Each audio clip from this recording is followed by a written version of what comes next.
Parabéns, Valtinho. Parabéns ao cinema brasileiro. Parabéns aos artistas brasileiros. A gente está muito feliz, estamos aqui com a minha família. Comemoramos, gritamos, choramos. E a primeira coisa que eu pensei é, puxa, viva o cinema, tomara que mais filmes apareçam sobre as nossas histórias, tantos personagens importantes para a gente retratar, tantos períodos conturbados importantes que a gente não pode deixar de falar, escravização, massacres indígenas, a chegada dos europeus, os bandeirantes, Revolta da Chibata, Guerra do Paraguai, tem tanta história para a gente contar. Tomara que esse filme seja o começo de um movimento brasileiro, de a gente reabrir os nossos arquivos, nossas memórias e registrar para sempre, para que o Brasil consiga ver, se enxergar numa tela de cinema.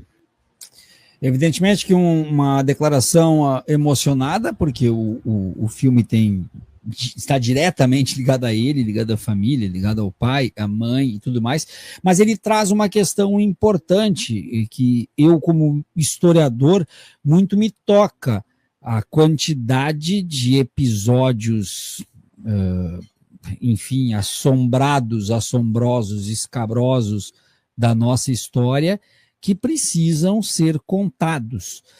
Tu entende, como profissional da área do cinema, como cineasta, que o filme Ainda Estou Aqui pode abrir, de alguma forma, caminhos para que outros episódios venham ser contados neste formato, mesmo com um tensionamento político, como aconteceu nesse? Tu acha que torna-se mais viável?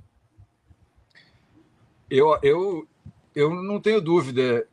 Quer dizer, eu tenho dúvida, mas eu acho que esse é o maior mérito do filme. Talvez a razão pela qual eu mais torci por um filme ganhar um Oscar, que o Oscar em si é uma coisa para a qual eu não dou muito bola, eu preciso confessar isso, mas eu entendo a importância desse filme ganhar um prêmio dessa dimensão. E mais do que isso, o fato dele ter falado com o público no sentido de trazer para o cinema um público pagante de, sei lá, 4 milhões, 5 milhões, eu já perdi a conta aí. Porque isso faz com que o executivo da distribuidora, do estúdio, o executivo da plataforma, principalmente, essa gente pare de falar em algoritmo e talvez comece a fazer as pazes com temas mais espinhosos, sabe? Porque nem todo mundo é o Valtinho, sabe?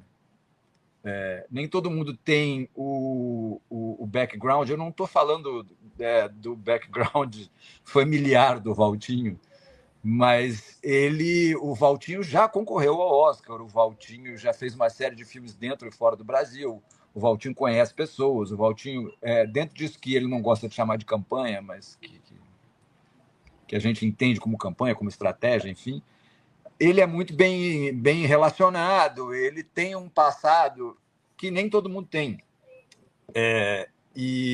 Então, talvez um outro cineasta, se há um ano atrás aparecesse exatamente com esse roteiro, adaptado da história do Marcelo, da mãe do Marcelo e tal, chegasse ali num executivo desses que eu estou falando, de um estúdio ou de um streaming, o cara fosse virar para ele e falar: olha, aqui a gente está trabalhando com algoritmos que estão... Entendeu? Isso é o que estava acontecendo. Isso eu não estou falando de uma coisa que eu estou tirando, assim, um argumento que eu estou tirando. É o que está se praticando há um bom tempo. E esses temas espinhosos, cada vez mais os temas são espinhosos e cada vez menos quer se trabalhar com isso. Ou seja, a gente precisa, os algoritmos pedem comédias, pedem... Sei lá, eu já escutei de tudo. Eu já escutei de queremos... há um ano atrás falava assim, drama without trauma. Era uma máxima dos estúdios lá fora. Que eu não sei o que quer dizer um drama sem trauma, né? Preciso que alguém me explique o que é isso. Mas é o que eles estavam sinalizando, as plataformas, por exemplo. E aí fala-se muito em comédia romântica, em biografia de determinada pessoa e tal, mas... E eu acho que é um fenômeno que começou um pouco lá atrás, quando se começou... começou um movimento por um certo interesse no ponto de vista do, do opressor, sabe, com tropa de elite ali atrás. Enfim, eu não tive nenhuma dúvida quando eu assisti o Tropa de Elite na época, e eu falei, gente, isso é um filme fascista. Sim. Mas eu conheço pessoas que eu posso chamar hoje de progressistas ou até de esquerda, que assistiram o filme e acharam razoável, e não ficaram chocados com aquilo e tal, e gostaram, e etc. Falava-se muito nessa coisa do ponto de vista da polícia, é preciso ver, eu não estou preocupado com o ponto de vista da polícia, mas enfim. E eu me lembro que isso foi uma tônica, assim, e foi indo um pouco, e foi crescendo, e depois do golpe, e principalmente depois do 2018, isso virou mais do que uma tendência, virou uma preocupação. Quer dizer, o sentido oposto virou uma preocupação. Assim.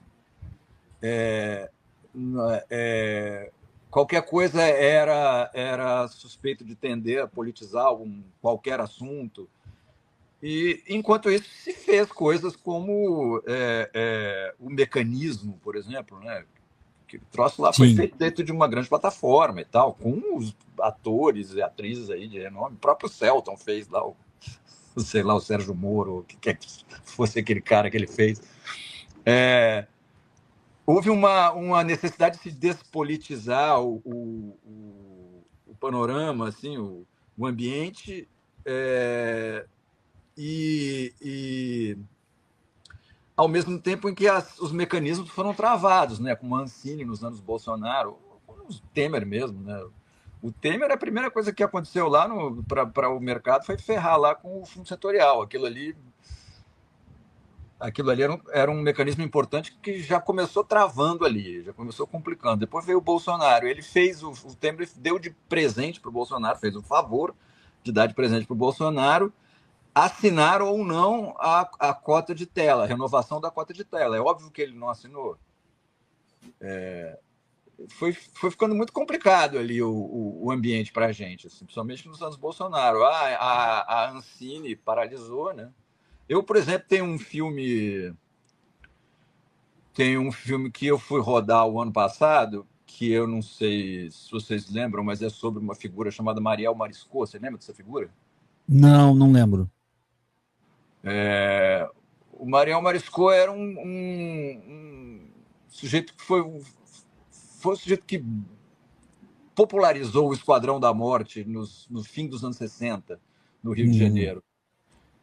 Tinha Escuderie Lecoq, essas coisas. Ele é um cara que, se você vê o filme do Lúcio Flávio, do Babenco, o Pereio faz ele. Aí o República de Assassinos, do Miguel Faria, o Tarcísio Meira faz ele. Ele era um cara ali do Rio de Janeiro, que era salva-vida, que virou policial e tal. E nos Homens de Ouro da Polícia, que foi uma medida ali do Negrão de Lima, o governador Negrão de Lima, para baixar os números de violência e tal, criou-se os Homens de Ouro, que era uma coisa meio oficiosa, assim. Na mídia e na polícia, e eram os caras que fizeram como se fossem os intocáveis ali, sabe? E esse cara entrou nessa lista, porque ele era um jovem xerifinho de Copacabana ali, que punha moral ali na Prado Júnior e tal, tinha sido salva-vida, e salva-vida na época era da Polícia Civil, né? Então, o sujeito era salva-vida, ele já era quase um policial, sabe? Aí prestava um concursinho ali, e o cara já mandava em Copacabana, na praia e tal, ele foi virando um xerifinho. De xerifinho, ele virou um matador ali do esquadrão chamado Esquadrão da Morte. Enfim, esse cara ele morreu nos anos 80, assassinado pelo bicho, que ele era metido, protegido pelo bicho, depois saiu da cadeia, foi cobrar lá a parte dele, o quinhão dele, Uma espécie de mataram Adriano ele e da tal. Nóbrega. E esse filme ficou parado, só fechando esse parênteses, esse filme ficou parado de 2016 até o ano passado. Eu só fui conseguir, quer dizer, o filme estava quase inteiro com o orçamento captado em 2016, faltava só uma parte do fundo setorial ali, que eram os 20% do orçamento, e aí veio o golpe e eu só fui conseguir filmar, o dinheiro só foi liberado no ano passado, entendeu? Olha o tamanho do hiato. Sim, sim, sim, Isso com certeza. foi. Então, quer dizer, isso, óbvio que isso não foi uma questão burocrática da Ancine, isso foi uma questão política. Assim, o governo Bolsonaro assumiu e falou: vamos paralisar esta merda porque não nos interessa cineastas, artistas, ou qualquer coisa, mesmo fazendo comédia. Assim, né? E aí a Ancine ficou travada. Assim, né? Foi um período complicado. E o que eu acho É, importante nesse filme agora é o fato do primeiro Oscar brasileiro vir para um filme sobre a repressão, sobre a ditadura e sobre esse tema, né? Que é um troço que faz parte do nosso dia a dia, né? Quer dizer, a gente começou essa live aí, você estava falando do Eduardo Bolsonaro ameaçando um ministro do STF, né? Enfim, e essa história. talvez a coisa mais importante assim desse filme, mais do que tudo, é ter sido esse público, esse tipo de tema voltar às telas, quer dizer, porque esse não é uma novidade. Na verdade, a gente teve, né, filmes assim.